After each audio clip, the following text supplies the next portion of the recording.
ఏమైంది బాబు గారు? ముళ్ళు గుచ్చుకుంది. అరే బూట్లు వేసుకున్నా ముళ్ళు గుచ్చుకుందా? ఏది చూడమండి. ఉండండి, చిటికలో తీస్తాను.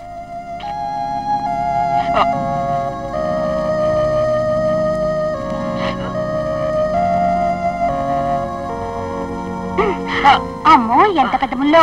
దీన్ని కాల్చి మసి చేసి ఆ మసిని గాయానికి రాయాలి.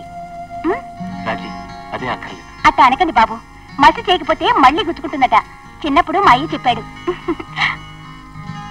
రాజీ, కాళ్ళలో గుచ్చుకున్న ముళ్ళు తీసి మసి చేస్తే గాయం మానిపోతుంది. ఆ ముల్లే మనసులో గుచ్చుకుంటే మనసులో ముల్లెట్టా గుచ్చుకుంటుందండి? గుచ్చుకుందే అనుకో, అది మనసులో ముల్లే ఉంటుంది. దాన్ని మసి చేస్తే మన మనసే మాడిపోద్ది. నీకన్నీ తెలుసు, ఒకటి తప్ప. ఏమిటది? తెల్లనివన్నీ పాలు, నల్లనివన్నీ నీళ్లు అనుకోవడం. అది కలవనంత వరకే అమ్మాయి గారు, కలిసిపోతే రంగొకటే.